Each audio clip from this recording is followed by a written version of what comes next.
Hallelujah. Let us praise and worship the Almighty Father. Hallelujah. Through His appointed Son. Hallelujah.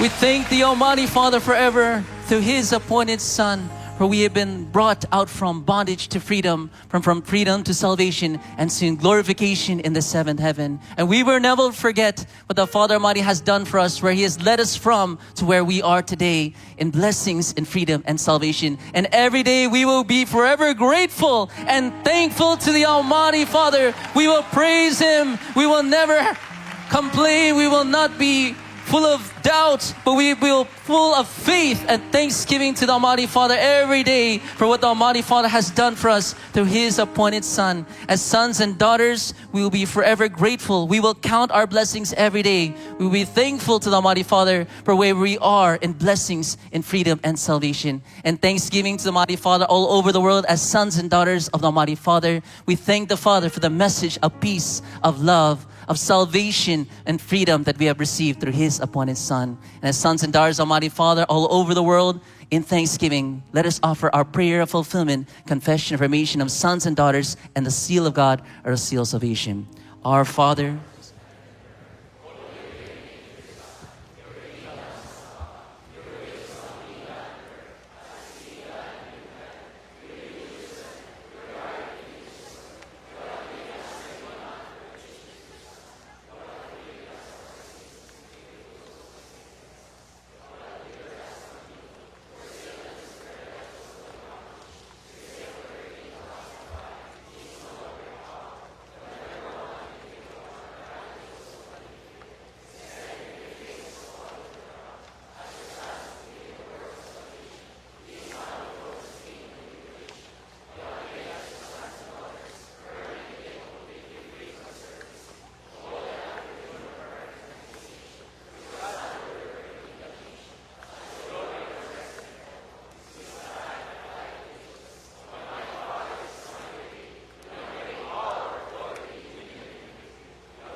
praise the Father, and all together, my brothers and sisters, in the seal of God, or seal of salvation. I believe in God.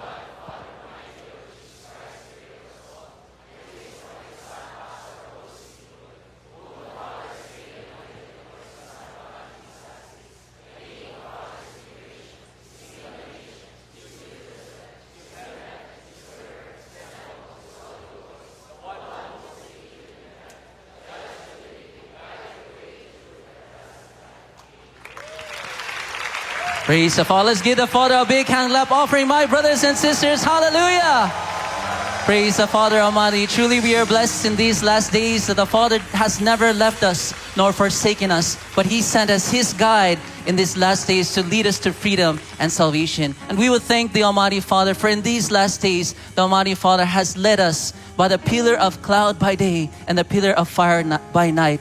And we thank the Almighty Father that we, through the appointed Son, have seen the fulfillment of all things. For in the beginning was the Word, and the Word was with God, and the Word became flesh and dwelt amongst us through the begotten Son of God, who brought to us the new covenant, the new agreement, the spiritual component of salvation, that man would be changed and transformed from within, that we would not be confined to a physical human being limited by the three-dimensional world and the five senses, but we would be brought, our vile body would be changed from a mortal to immortality, from corruption to incorruption, would be changed from image to image, from glory to glory, that we would be made spiritual and eternal, that we would be brought to glorification, which is in our midst today, the dimension of faith where nothing is impossible and where we become one with the one who created us. And blessed are we, my brothers and sisters, for in these last days, God had spoken unto us by a Son whom he hath appointed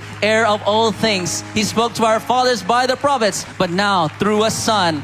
And blessed are we, for we have with us today our beloved pastor, Pastor Apollo C. Kibuloy. He is just an ordinary man like us, but he was called, he was chosen, he was anointed and appointed to become the Son of God in these last days. Sons and daughters, Almighty Father all over the world, to personally bestow His blessings and to feed us with the fresh manna of revelations from the Almighty Father through His audible voice, His residence. Blessed are we, for we have with us today our beloved pastor, Pastor Apollo C. Kibuloy. He's just an ordinary man like us, but he was called, chosen, and anointed to become the Son of God in these last days. The way, the truth, the life, the judge of the living, that no man goes to the Father except they go through His appointed Son.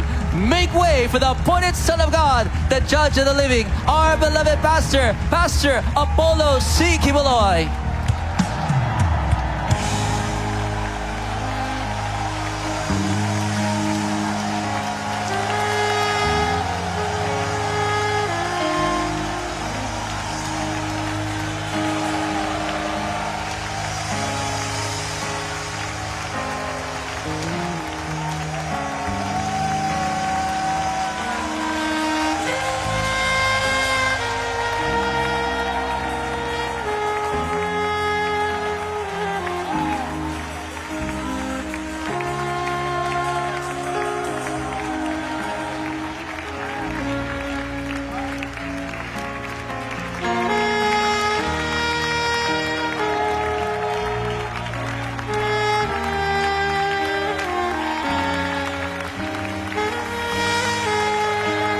Hallelujah, hallelujah. Praise your name, praise your name, praise your name. Praise the name of the Almighty Father. To your name be the glory forever and ever, Father. Hallelujah. Hallelujah, hallelujah, hallelujah. Hallelujah, hallelujah, hallelujah. Praise your name, Father. Praise your name. Hallelujah. Kitang tanan sa makusganon nga pagampog pagpasalamat, magdungan ta sa pagampo ug pagpasalamat sa kamakusganon nga pagampo mga kaigsuonan kitang tanan.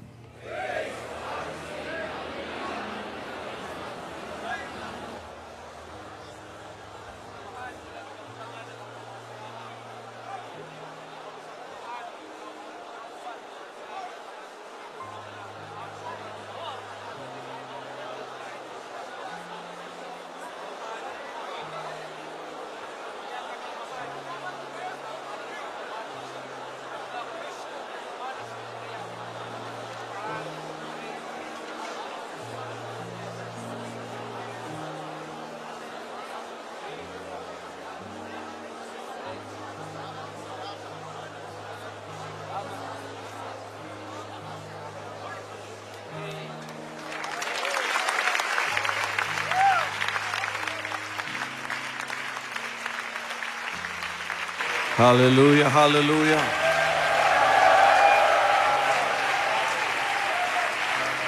Let's give the Father a big hand clap offering and a big victory shout.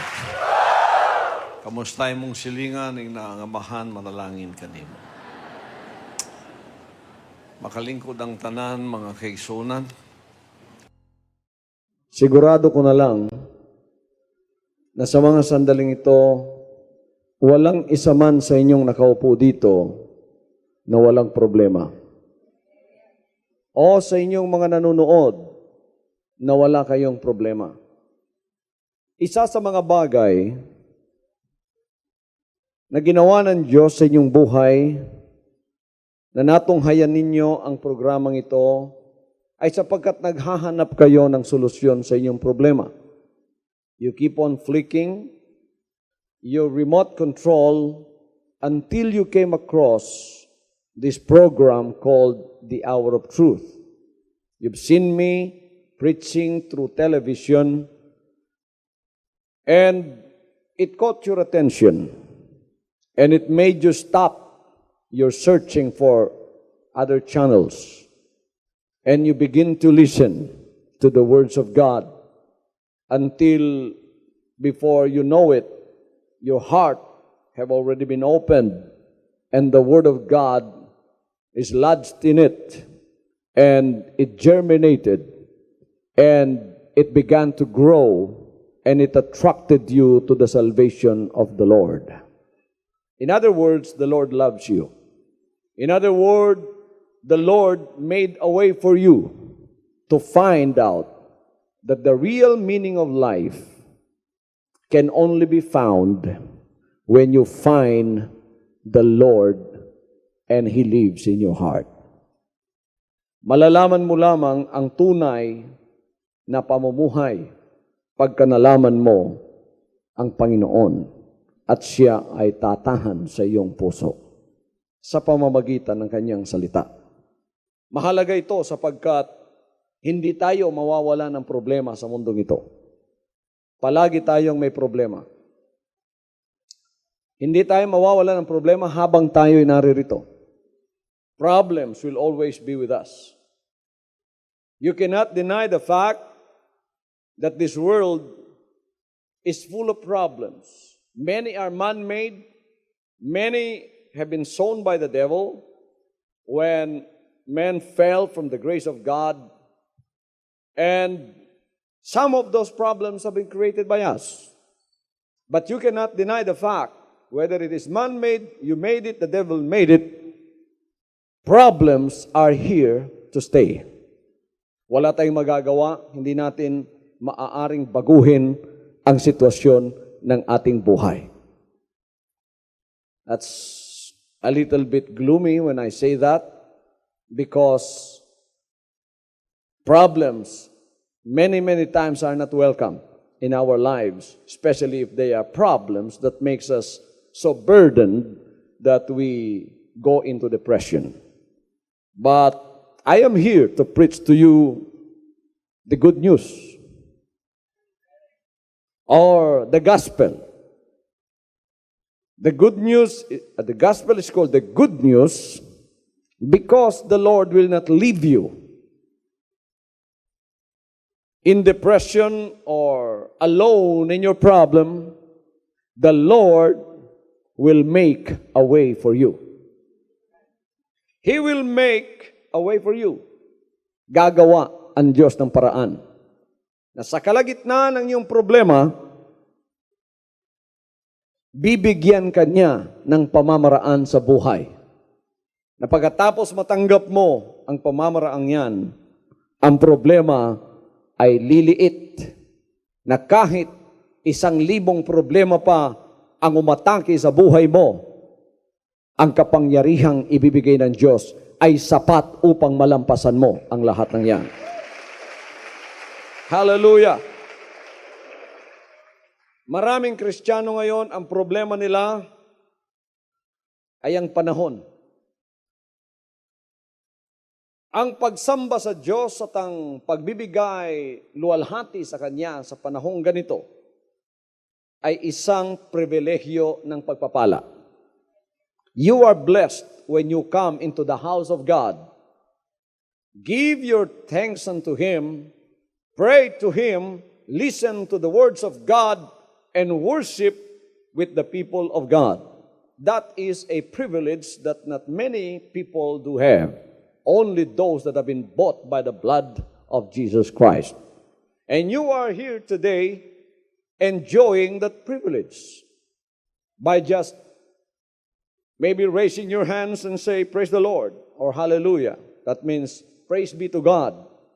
Or just by sitting there and enjoying, listening to the words of God, which makes you feel the spiritual refreshing that you need, that you cannot find anywhere in the world. That's a rare privilege. Not many people do have that.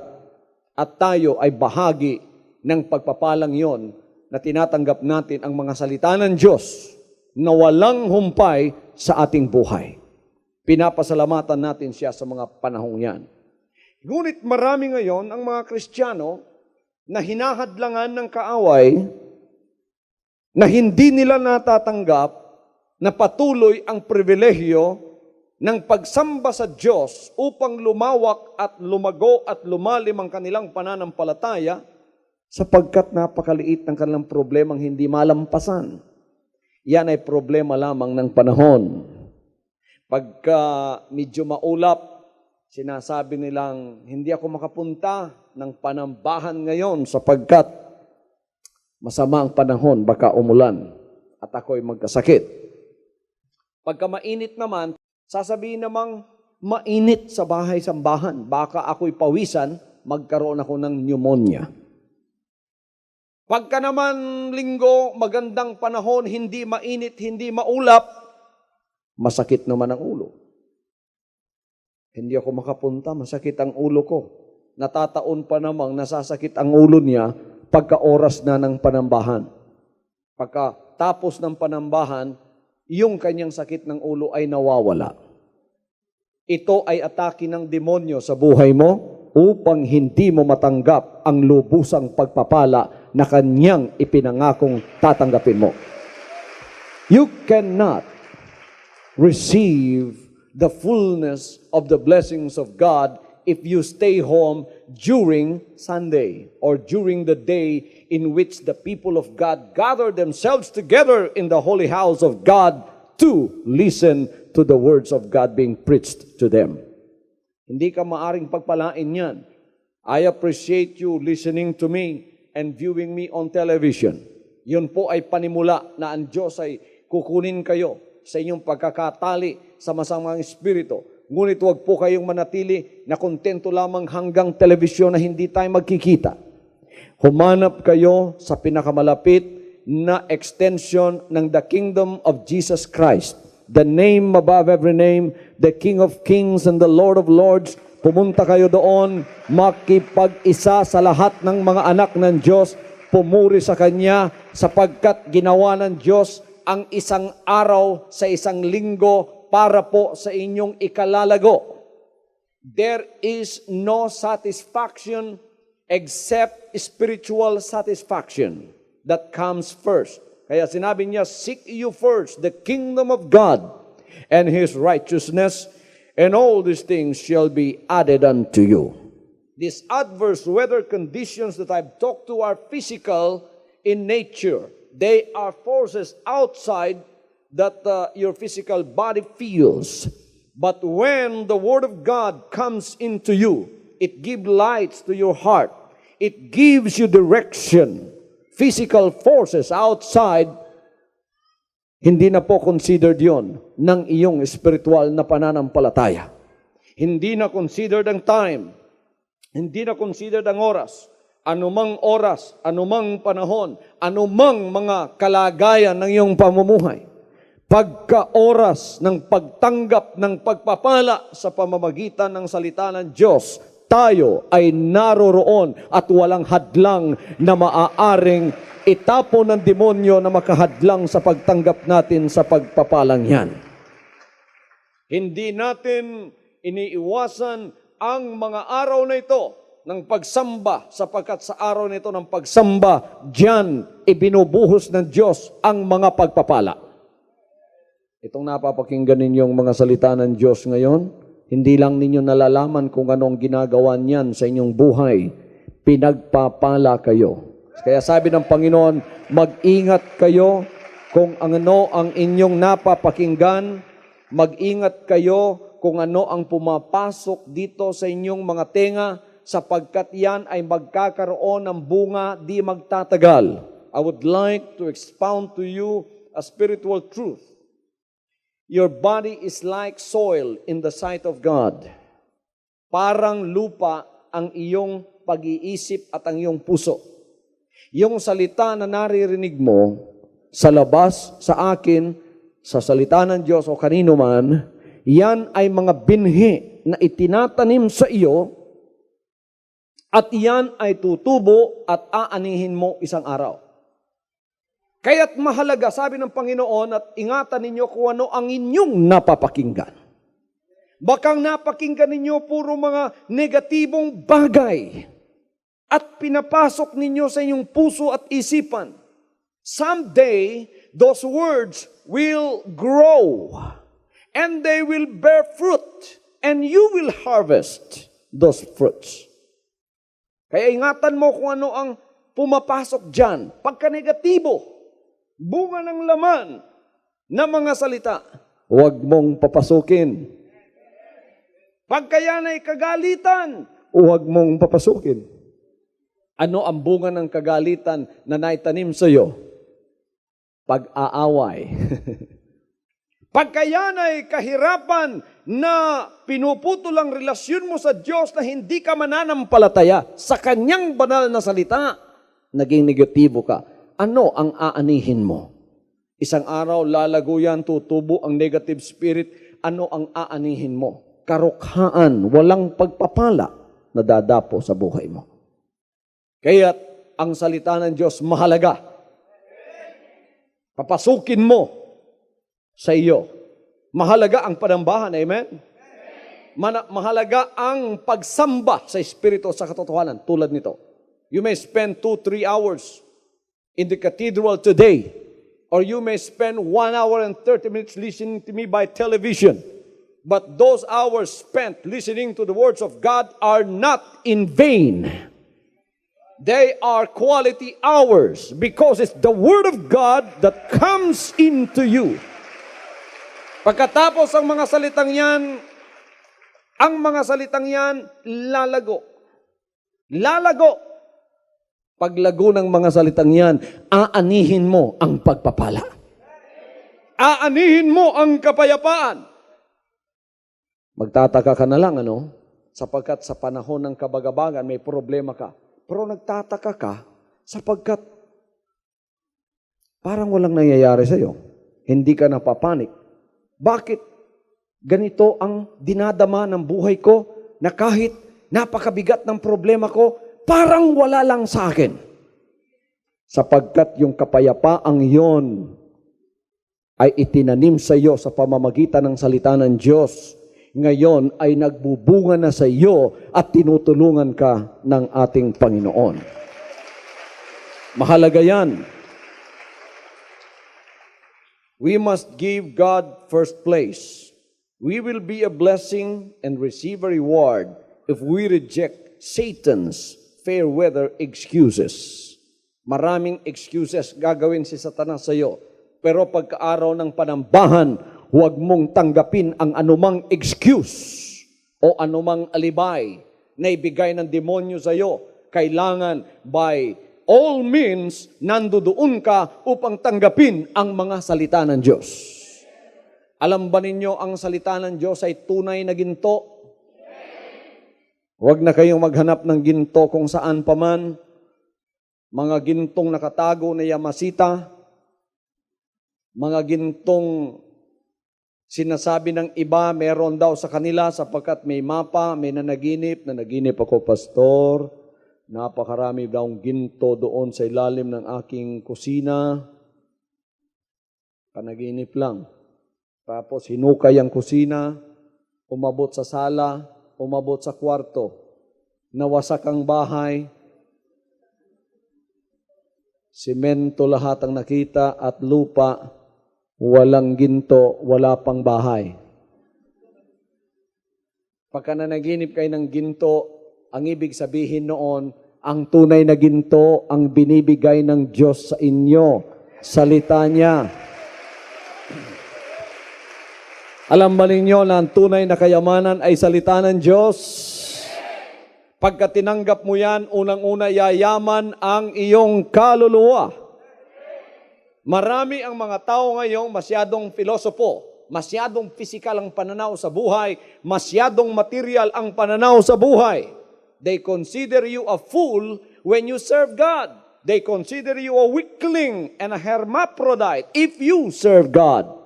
Lalo na kung lalaki, nagtataas ng kamay, sinasabing praise the Lord. Kung minsan nakikita pang umiiyak, ang relihiyon mo kibuloy ay para lamang sa mga bakla. para lamang sa mahihina.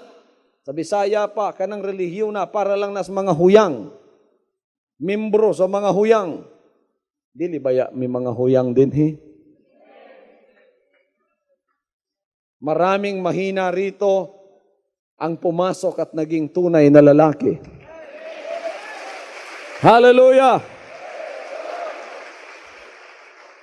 Marami ritong bakla na lalaki ginawang babae sa pamamagitan ng panlilinlang ng demonyo nang pumasok sa paglilingkod na ito, naging tunay na lalaki. Pagka meron kayo ritong lalaking nakikitang umiiyak siya dahil nagpapasalamat ang kanyang kaluluwa sapagkat binago siya ng tunay na Diyos. Hallelujah! Umiiyak ang kanyang kaluluwa sapagkat siya ay nailigtas sa panlilinlang ng demonyo. Siya ay nakawala sa pagkabilanggo ng panlilinlang ng demonyo sa kanyang buhay. At ngayon meron na siyang pagbabago. Ang pagsamba sa Diyos ay hindi dahilan na ikaw ay usigin ng demonyo at sabihin mahina ka, malakas ka sa espiritu. Pinakamalakas ang taong sa espiritu na nagsasamba sa Diyos sa araw ng panambahan at naglilingkod sa Kanya sa Kanyang buong araw. Huwag ninyong iwasan ang panahon ng pagsamba sapagkat yan ang panahon na ang mga ginto ng Diyos na walang iba kundi ang Kanyang mga banal na salita ay Kanyang ipinamamahagi. Hallelujah! Kaya kayong mga nanonood ng inyong programa, marahil gabing-gabi na ngayon, gumising ka.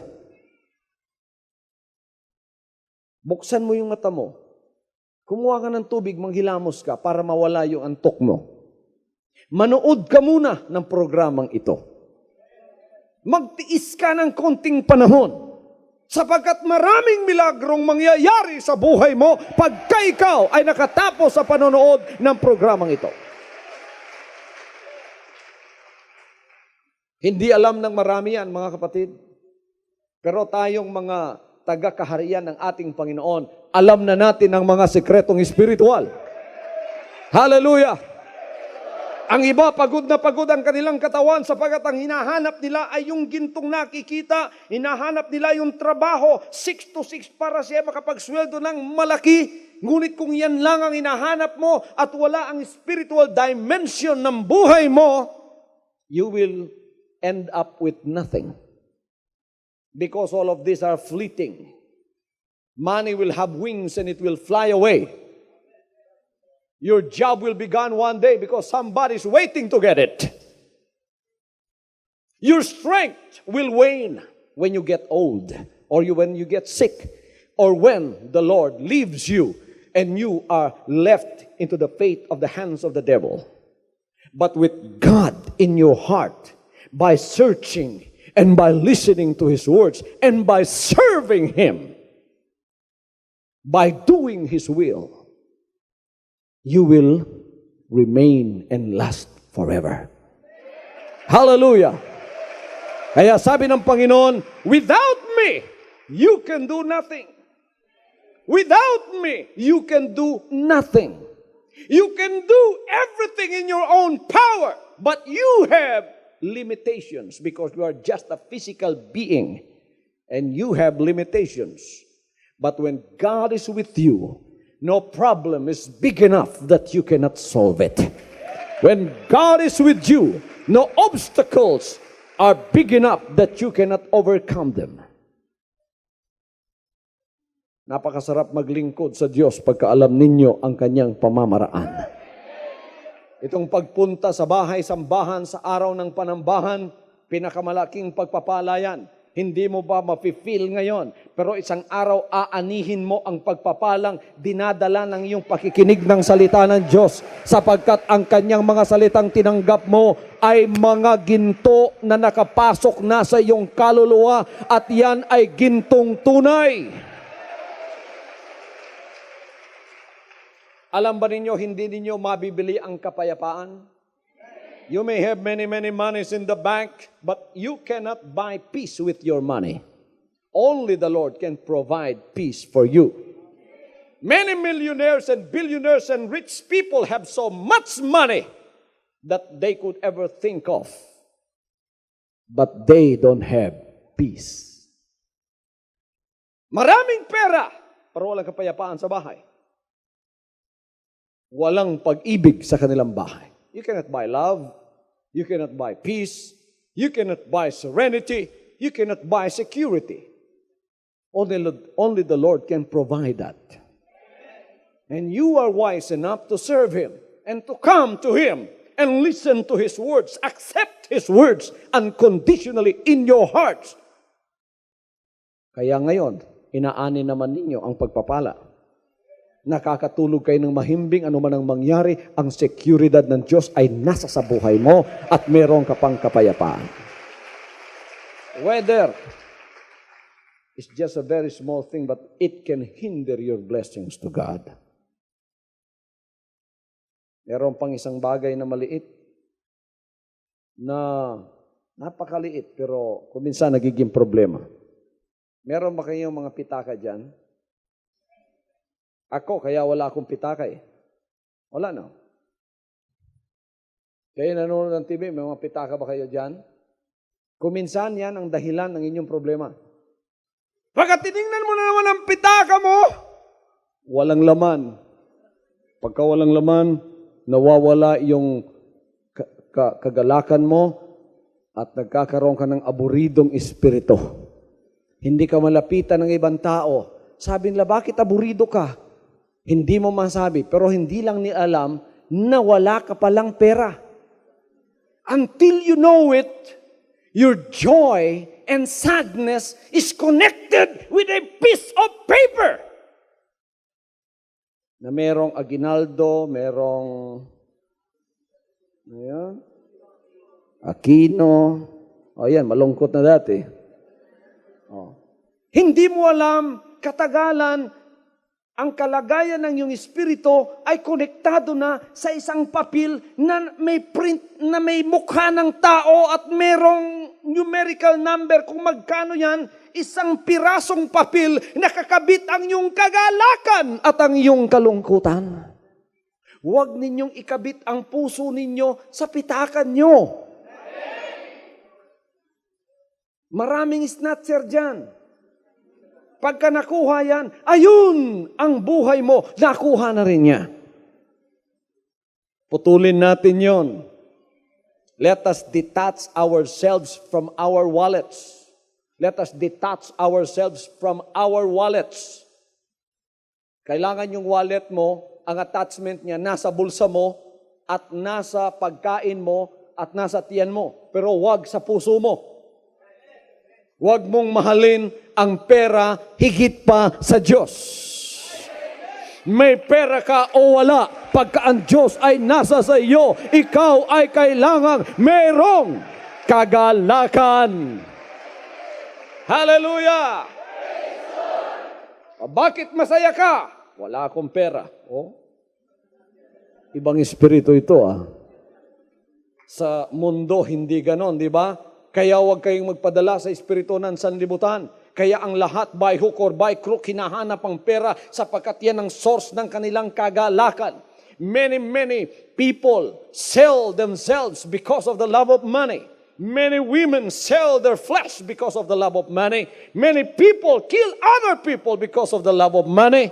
It's the love of money that circulates in the world. And let us not become affected of that kind of a spirit. Because we have another spirit and we live in another world. We live in another kingdom. The kingdom of the Lord. Money is never the concern. Hallelujah! Money is never a concern in the kingdom of God. Wala, hindi concern dito yan. Sapagkat maari mong ipalabas yan sa pamamagitan ng iyong pananampalataya. Do you know that you can create money? O baka naman, gagawa kayo ng isang makina, tapos magpiprint kayo ng fake money. Maaari pala tayong gumawa. Hindi ganon ang ibig kong sabihin. Sa pamamagitan ng iyong pananampalataya, maari mong gawin ang isang bagay na hindi magagawa ng tao. We have a God who is the creator of everything. And our God, who is the creator of everything, has called us into this kind of a relationship that we became His children and He became our Father. And being our Father and us being His children has been given to us the inheritance that other people don't have. That is, we became co-creator with our God. He created everything by the word of His power. Alam niyo, ang Diyos gumagawa sa pamamagitan lamang ng Kanyang salita. Inuulit-ulit ko ito at kailangan i-master ng lahat ng mga taga-kaharian ng Diyos ang mga bagay na ito. Ginawa ng Diyos ang lahat ng bagay sa pamamagitan ng Kanyang salita. Walang bagay dito sa sanlibutan hindi ginawa sa pamamagitan ng Kanyang salita. Sinabi niya, let there be light. The word came out from the Spirit.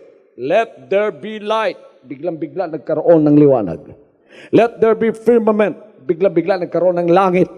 Let there be waters. Biglang-bigla nagkaroon ng tubig. Let there be. Lahat ng kanyang sinabi, lahat yan ay lumabas. Salita lang ang kanyang ginagamit. Ngayon, bilang anak ng Diyos, alam mo ba kahit nung hindi ka anak ng Diyos, gumagawa ka na rin sapagkat ikaw ay ginawa sa kanyang anyo, ngunit lumagpak ka lang sa kamay ng demonyo, kaya't ang nagagawa mo puro negative na mga bagay. Ang kahirapan, ginawa ng tao yan sa pamamagitan ng kanyang salita. Yon ay ang turong ibinigay ng demonyo sa atin. Kaya nung wala pang Diyos sa atin, lahat ng bagay mahirap. Naririnig mo palagi yan sa mga tao ngayon. Mahirap ang buhay ngayon. El Nino ngayon. Mahirap ang buhay. Mahirap ang pamasahe. Kaya, wag na ninyo kaming imbitahin. Please lang. Yung ipamasahe ko papunta sa inyong bahay, sambahan, ibili ko na lang ng gatas ng anak ko. Kahit gatas, wala na akong pambili. Wala. Palaging lumalabas sa bibig mo, wala. Mahirap. Hindi mo alam, yung salitang yon lumalabas at gumagawa ng ayon sa sinabi mo. Kaya't ang resulta, kahirapan at kawalan. Huwag kang magtaka pag uwi mo sa bahay mo, walang bigas. Ginawa mo yan. Huwag kang magtaka pag uwi mo sa bahay mo, lahat mahirap. Pag ganyan mo sa ilaw, wala. Huwag kang magtaka, huwag mo sabihin, bakit walang ilaw? Wala. Pumunta ka sa kapitbahay mo. Mare, may ilaw ba kayo dyan? Meron. Bakit sa amin wala? Nakita ko yung taga-electric company, pumunta kanina sa inyo. Ewan kung anong ginawa niya, umakyat sa poste, pinutol na pala yung ilaw mo. Bakit? Sapagat sinabi mo, wala akong pambayad. Kaya wala akong ilaw, plus wala akong bigas. Kailangan ang awit mo, baguhin mo. Kung yan ang iyong natutunan mula sa espiritu ng kaaway, tinuruan ka pa niya ng bagong awit. Wala. Baguhin mo na ngayon yan. Kaya dito, sa lugar na ito, tinuturuan ang lahat ng mga anak ng Diyos kung paanong baguhin ang ating pananampalataya. Hallelujah! Nakikita ba ninyo yung mga tunay na tinuruan sa mga salita ng Diyos? Kahit wala sila, sinasabi nila meron. Meron ka bang pera? Wala. Ang katotohanan, physically, wala. Pero sinabi ng naturuan ng mga salita ng Diyos, meron. Praise the Lord! Pagka sila may problema, hindi mo nakikita sa kanilang mukha. Ay, iba sa inyo ngayon, may problema, ang sarap iiyak, di ba? Sarap umiyak dahil sa problema mo. Ang sarap umikot-ikot sa sahig dahil sa problema mo. Ang sarap manuntok ng tao dahil sa problema. Pero tingnan mo, ang mukha mo, sapagkat naturuan ka ng buhay na Diyos, masaya ka pa rin. Masaya ka. Sapagkat sinabi ng Diyos, pagka may problema ka, huwag kang mag-alala. Dapat magsaya ka. Kaya masaya yung mukha mo. Alam niyo kung sino tagabigay ng problema? Ang demonyo. Ang tagabigay ng karukaan, ang demonyo. Ang gumagawa ng kawalan, demonyo. Binibigay niya sa buhay mo yan, and he expects a certain reaction from you. When he gives you poverty, he expects you to be depressed. When he gives you nothing, he expects you to bow down and sigh and say, this is it. I am poor. I'm nothing. That is the devil's expectation. But when you are taught the word of God and the devil's tactic is being sown upon you, tapos inusig ka na, masaya ka pa. Praise the Lord. Yun, hindi expectation ng demonyo. Kailangan, pagka inusig ka niya, kailangan maghiganti ka, pumatay ka rin. Pero hindi yon ang expectation na nakita ng demonyo sa iyo ngayon. Expectation na yun. Ang nakita niya, uy, masaya ito ah. Wala kang bigas, masaya pa rin. Walang lahat. Sapagkat sinasabi mo, ang Diyos ang magbibigay sa akin. Hindi ko pala nakikita ngayon, pero ibibigay ng Diyos. Alam niyo kung anong mangyayari sa demonyo? Kakamot ng ulo. Malilito siya. So may mga tauhan na nga.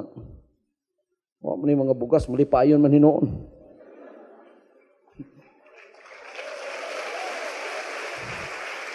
Sa man yung mga tauhan na nga, imbis nga, gidabu-dabuhan ako problema, nagpista naman hinoon. Pati yawa, malibog nimo. So, you are confusing the devil. Instead of the devil confusing you, you confuse the devil. And you attract the blessings of God. And then the Lord alters your language of negativism, and He gives you a new language, which is the language of faith. Ibibigay niya sa iyo yan. Ibiro mo, meron ka bang pera? Wala ngayong pera. Pero sasabihin mo, meron. Pagdating mo sa bahay mo, nagtataka ka. Galing ka sa bahay, sambahan, may tumuktok sa bahay mo. O ano? Ako po yung nakautang sa inyo 10 years ago. Kahit anuhin mo, hindi mo na maaalala siya. Pero ito, yung utang ko, mga 5,000 yun, hindi ko naibigay noon, 10 years ago, nalimutan ko. Pero naalala ko, meron akong pagpapala. Ito, biro mo, 10 years ago, hindi mo na siya alam, tapos binalikan ka, binigyan ka pa ng pera na hindi mo alam kung saan galing. Sapagkat sinabi mo lang, meron ka kahit wala. Kaya, meron. Hallelujah! Oh, ngayon, hindi ka nakabayad ng ilaw mo dahil wala kang pera. Pero sinasabi mo, meron. Dumating yung ahente ng Davao Light.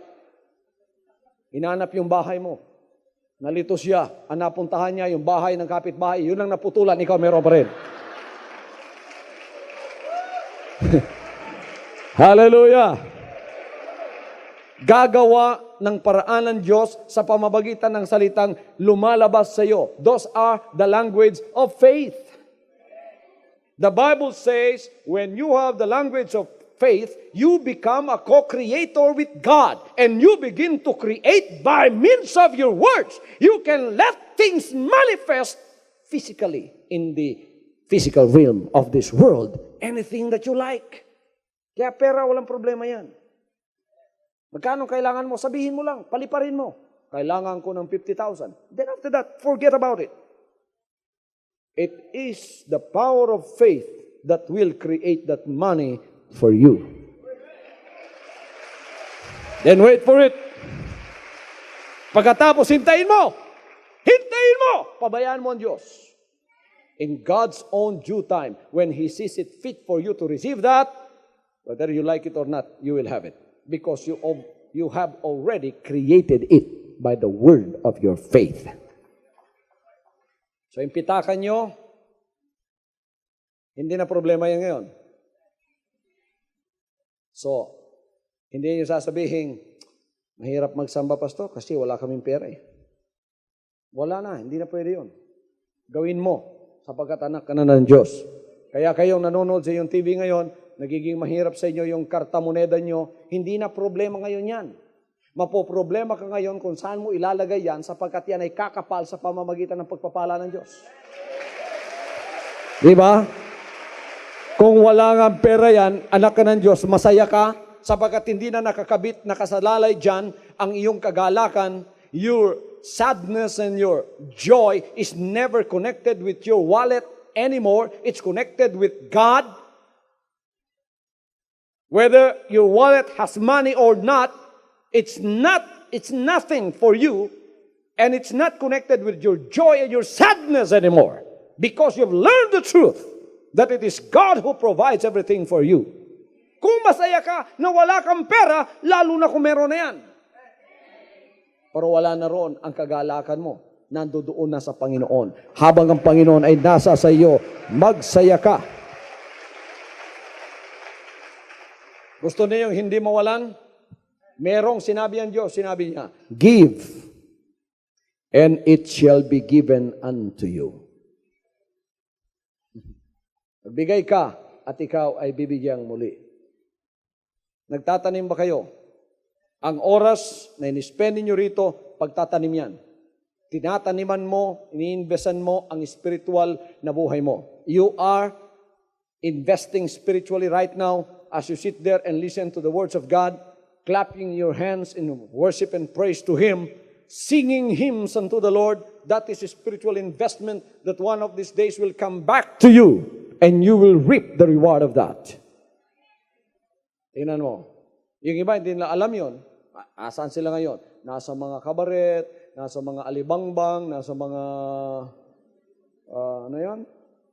Mga disco houses. They are investing for their fleshly nature. And later on, they will reap the reward of that. What is the reward of your fleshly nature? It's death, because death is found in the flesh. But if you invest in the Spirit, you will reap life, because there is life in the Spirit.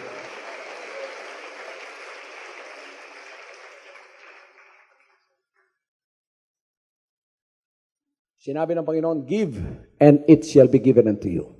If you are giving of your time, the Lord will also give time for you. If you are giving of your energy to the Lord will also energize you.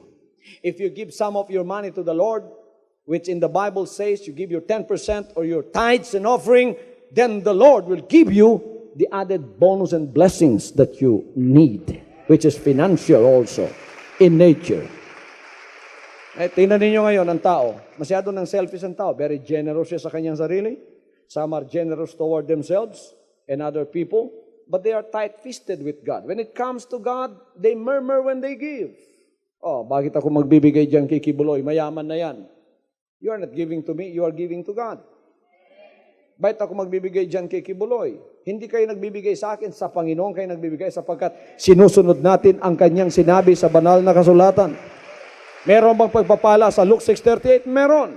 Anong sinabi niya? Give and it shall be given. Now that's a principle that is contrary to human principles.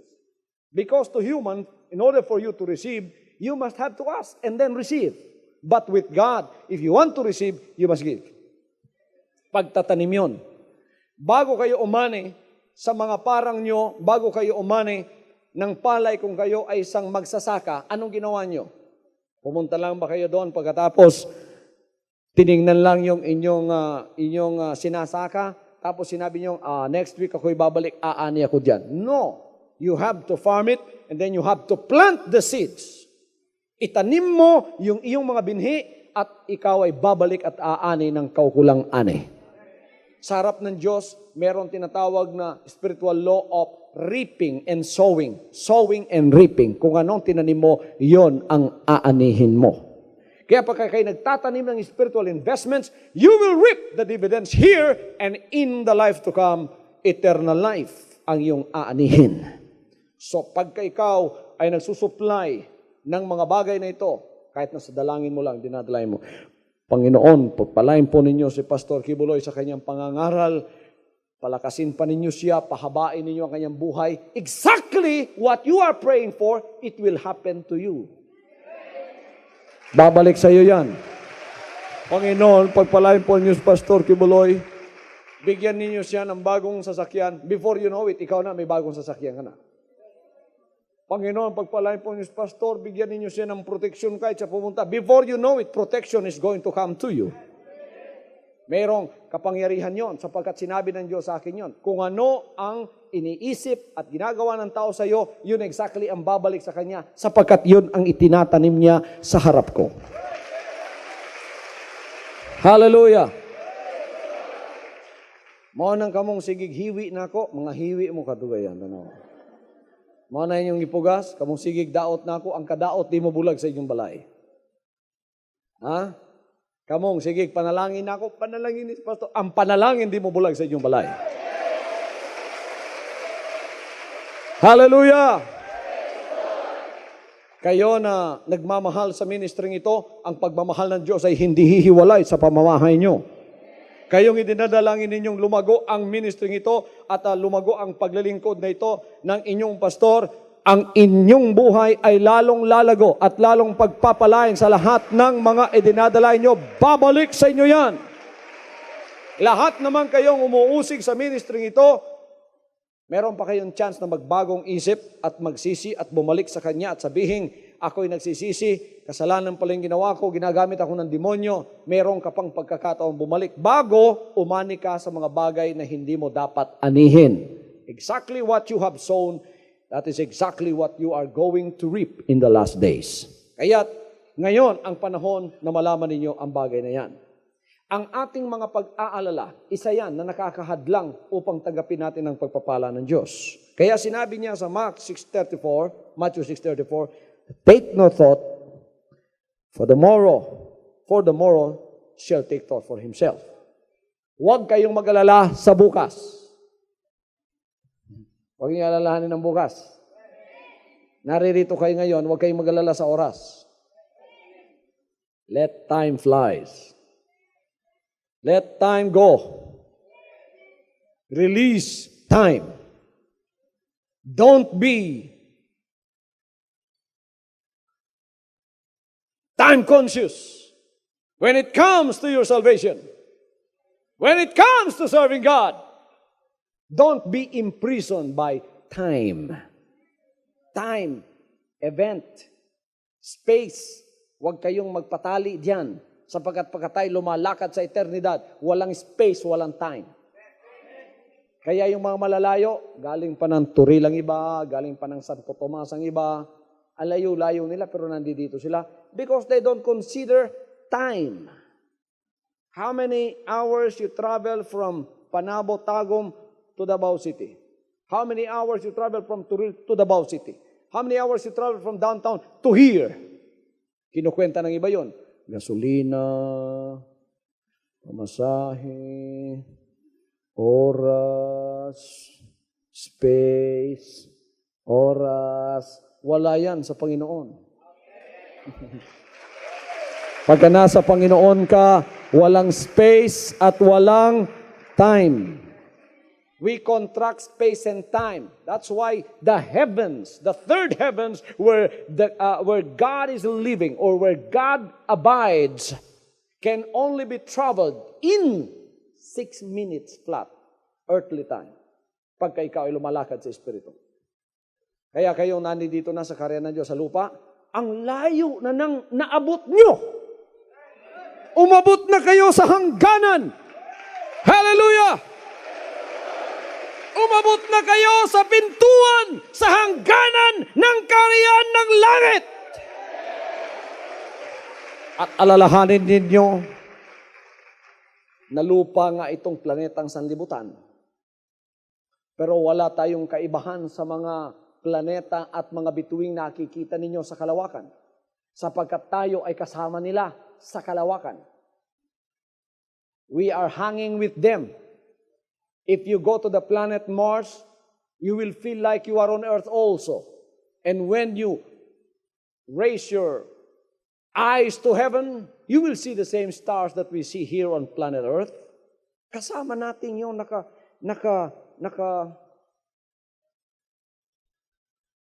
nakabitay sa Tagalog, lisod yung Tagalog sa hay. Oy. Kasama natin silang ang bitin sa Bisaya kay sawa man na. Kasama natin silang nakabitin sa kalawakan. Kaya tayo ay nasa langit. At itong inyong natagpuang kaharian ng Diyos, Kingdom of God in heaven on earth. Ang layo na nang naabot nyo at nandito na kayo. Welcome to the Kingdom of God.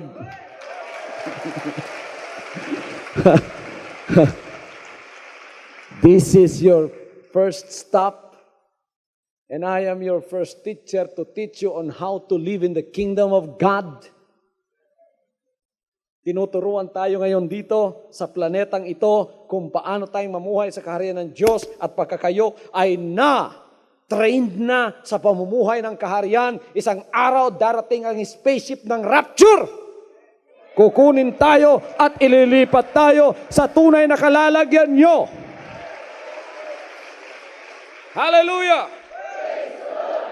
So huwag kayong mag-alala. Huwag ninyo ikabit ang pag-aalala ninyo sa time. Ulit-ulit sasabihin ko sa inyo, ang trabaho ay hindi nakakatanda. Ang problema, kung alam lang ninyo ay lalong magpapabata sa inyo. Alam ninyo kung anong nakakatanda? Worry. Ang lahat mo sabing, worry. Pag-aalala. Ano, bata pa kayo ka, sige kag kabala ka, ana na imong naon. Kasi kung ikaw ay nag-aalala, yan ba ay makapagpapadagdag, sabi ng Diyos, ng 1 inch sa height mo? Kayong mga medyo mababa ang height. Alala kayo ng alala sa height nyo. Yan ba ang pag-aalala ninyo, makakapagdagdag ba ng 2 inches sa height ninyo yan? Hindi! Kung hindi, bakit ka pa mag-alala? Pabayaan mo ng iba mag-alala sa'yo.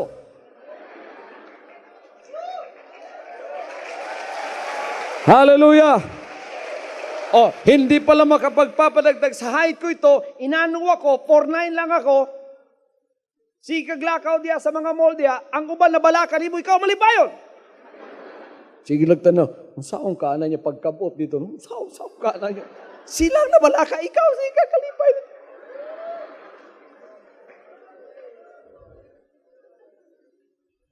O pag yung mukha mo, hindi nagaganda yan, huwag ka nang mag-alala sa mukha mo. Pabayaan mo ng iba mag-alala sa'yo. Lumabas ka na lang because you cannot change that. Merong ang isang tao, ang sama ng mukha niya, ewan ko kung sa'yo pinaglihi ng kanyang nanay. Pinaritokin niya sa mga doktor yung mukha niya.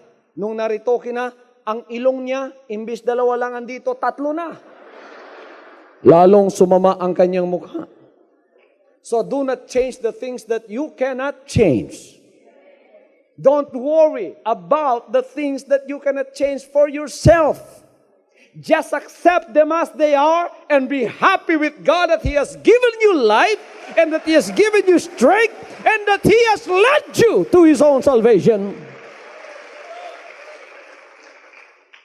Nakay ilong murag palwas lubi, kalapad, ay nagkabalak ina. Lakaw na lang, ang uban ay mabalakan nimo, kada tagbo nila nimo, muligi. Sumantong yung ilong. Sige sila kabalaka, hantod mo ulit, di sila katulog. Ikaw malipayon, praise the Lord. Salamat, Ginoo. Salamat, Panginoon, sa ilong kong lumalapad araw-araw. Kuminsan ang malapad ang ilong, blessings. Tinan ninyo, tanawa, o sa katao, lapad ang ilong, abi sa uban, tunglo. Wala. Dili tunglo, panalangin siya. Naglakaw siya sa kangit-ngit na brownout, nabangga siya. Wa maunsa kay lapad na madaan.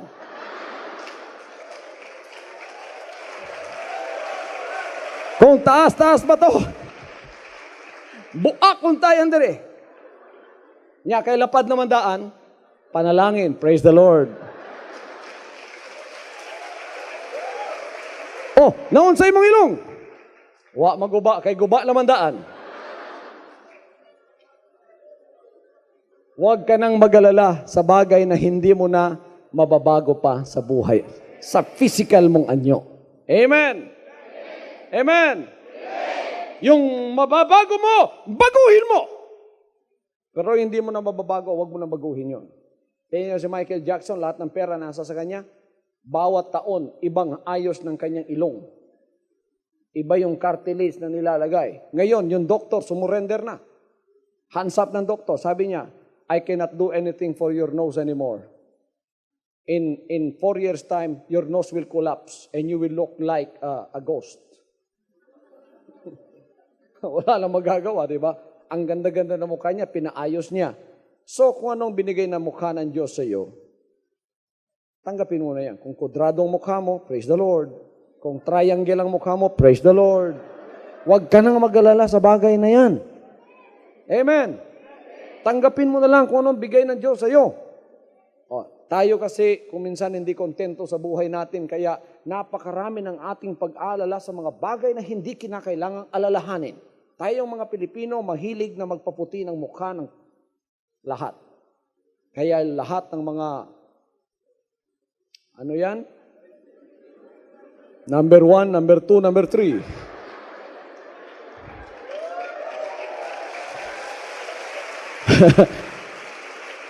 Pagkatapos lalabas sa sikat ng araw, merong tuwalya, mata na lang nakalitaw, may payong pa. Sa Amerika naman, iba, yung mga tao doon, masyado namang mapuputi, kaya sila nagbibilad naman sa araw upang magkaroon ng tan skin.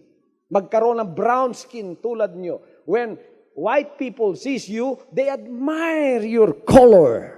Ang ganda. Magkaroon sana ako ng kolor na katulad mo. Tayo naman, nakikita natin. Sana magkaroon ako ng kolor na maputing tulad mo. Kaya lahat ng pulbos ng inchik nandoon na. Isang araw ako'y nagbibisita sa isang bahay. Kumatok ako. Paglabas, akala ko, multo ang kaharap ko. Bakit? Mata na lang nakalitaw, puro puti lahat. Anong nangyari sa mukha mo? Pastor, papasok po kayo. Ito ay pulbo ng inchik. Para kuminis yung mukha ko. Ang pangalan niyan, May. Oh.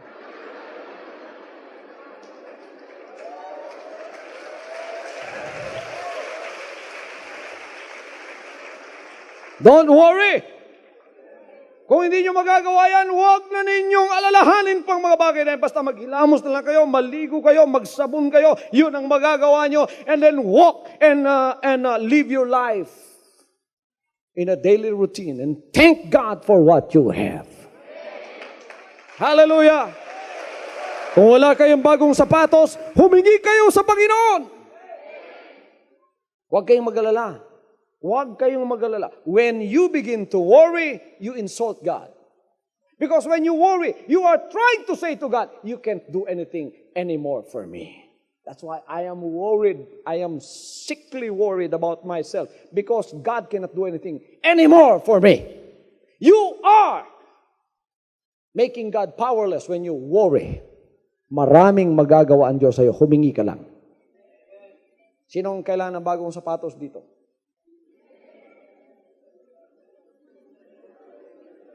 Ang uban ninyong sapatos, nakita na ko, murag katong gisakyan ni Magellan sa panahon sa 15th century.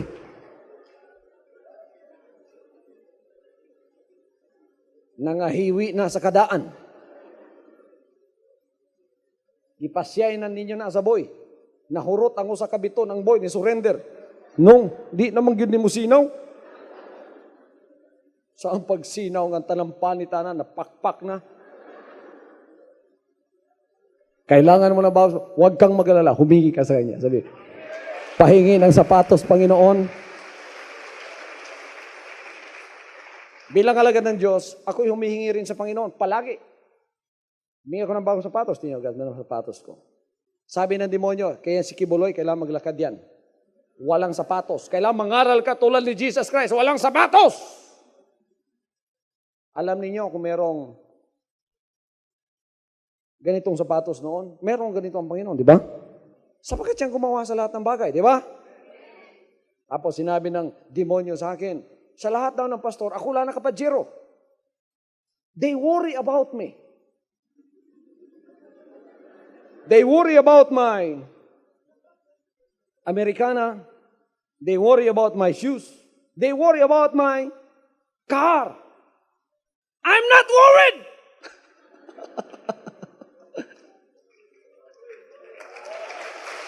Pero baligtad na ngayon. Hindi na tayo ang nag-aalala. Ang demonyo na ang nag-aalala ngayon. Kaya ang demonyo lalong tumatanda. Praise the Lord. Ask to God anything that you want personally. Name it and He can give it to you because you are a child of God. Kaya sinabi niya, huwag kayong mag-alala kung yung kakainin nyo, kung anong isusuot nyo, kung ano ang idadamit nyo, kung ano ang tahanang papasukan nyo. Sabi niya, huwag kayong mag-alala sa mga bagay na yan. Tingnan niyo, sabi niya, ang mga liryo. Look at the lilies of the field. How they fare. Today they look so beautiful. Tomorrow they will be harvested to be burned in the fire. But even Solomon, in all of his glory, was not arrayed like one of them. Bukas, susunugin lang yan. Pero si Solomon daw, sa kanyang karangyaan, hindi pa nakapagdamit na tulad ng mga kagandahan ng mga liryo, kagandahan ng mga bulaklak. Kaya sabi niya, huwag kayong mag-alala. Tingnan yung mga ibon na lumilipad. Hindi nagtatanim yan. Hindi nag-aararo yan. Ngunit walang isa man sa kanilang mahulog na hindi alam ng inyong amang nasa langit. Pero walang isa sa kanilang payat. Meron na ba kayong nakitang ospital ng ibon?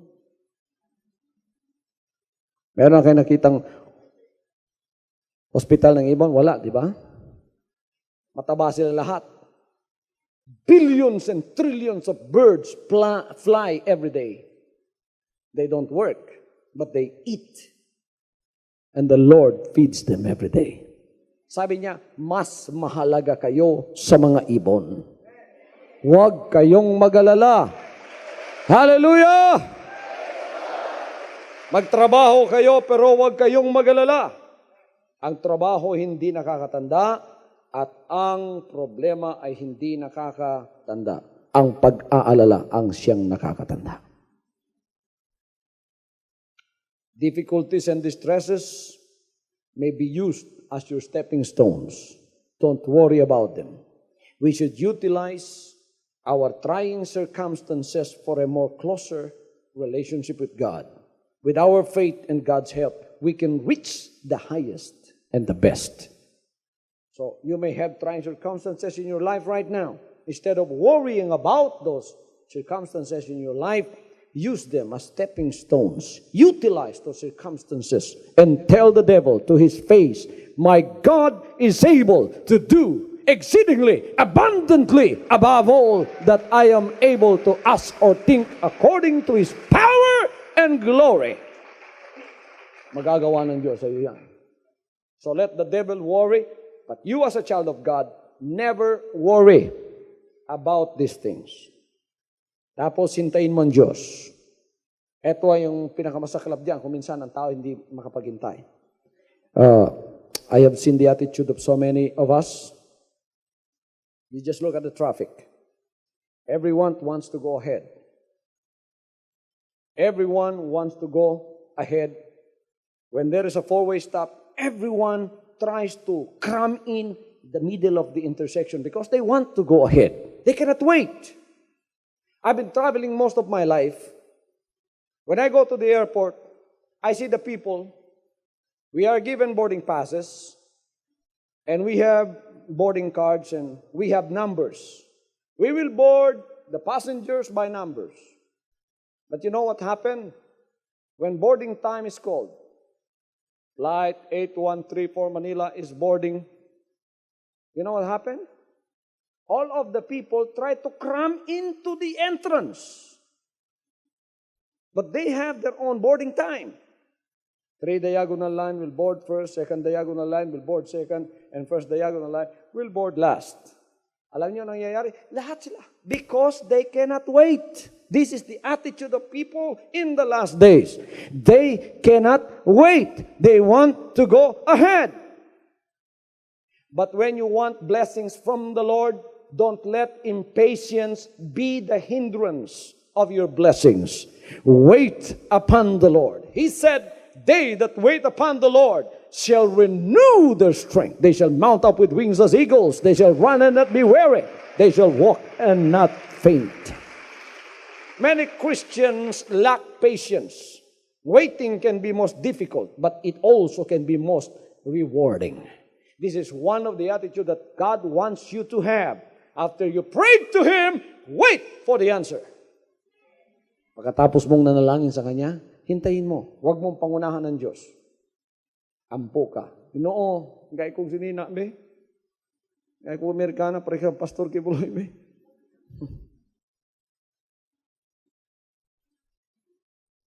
Wa pa niabot.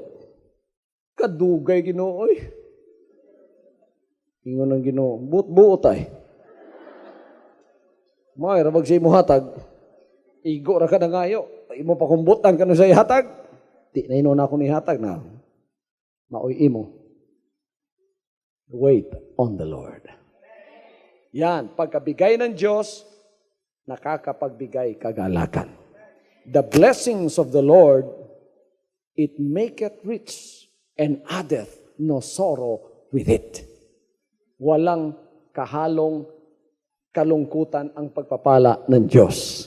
Kagalakan. Magsasaya ka. Sasabihin mo, salamat Panginoon, sapagat ang mga pagpapalang ito ay hindi nahadlangan sa aking buhay. So, when you are in these trying circumstances, you will be able to cope up because God is with you. And He will give you the strength and the ability to cope up with all of these hindrances. These are just some of the hindrances that I have written over here and I preached and I have expounded in the Word of God. Maybe there are many, many more that you can add in your own list. But there is one thing sure that I will tell you, that these hindrances are just artificial hindrances. You can overcome them by the power of God and the Word of God that is in you. Pagka pumasok ang salita ng Diyos, nasa sa iyo yan, nakita mong kaharian niya, malapit sa iyo, nakapasok ka, at nalaman mo ang iyong kaligtasan, isang araw, sasabihin mo, salamat Panginoon sapagkat kinuha mo ako, pinaalala mo ang mga bagay na ito. At pagkatapos pinapasok mo ako sa iyong kaharian, ito ang tunay na kayamanan na dapat mong hanapin sa iyong buhay. Unahin mo ang mga bagay na ito at ikaw ay hindi magkakamali sa iyong pagpili na inuna mo ang kaharian ng Diyos. It was the Lord Himself who said this. He said, seek ye first the kingdom of God. Say that with me. Seek ye first the kingdom of God and His righteousness, and all these things shall be added unto you. Itong lahat ng ito, idadagdag na lang ng Diyos sa iyo. Pagkain, damit, tahanan, anong kailangan mong personal, kagalakan, yan lahat ay dadagdag ng Diyos sa iyo. Bibigyan ka ng kagalakan na hindi na nanakawin pa ng demonyo. Remember what the Lord has promised in John chapter 10 verse 10. He said, the Son of Man came to give you life, life more abundantly. The devil came for to destroy, to kill, and to destroy. But the Son of God came to give life, life more abundantly. Kayo nanonood sa iyong telebisyon, gusto ng Diyos tanggapin ninyo. Kasama ng mga anak ng Diyos na naririto, etong pagpapalang ito na masagana na ipinangako niya. You don't have to live like you are living right now. You don't have to live in depression all the time. You don't have to live in oppression all the time. You don't have to live in poverty. That is not how God designed for you to live. You were created in God's image, and He wants you to have the best of blessings.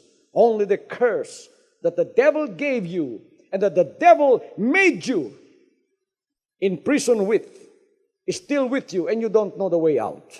But I am here to tell you as a servant of God, there is a way out. The power of God can deliver you from your curse, from your bondage.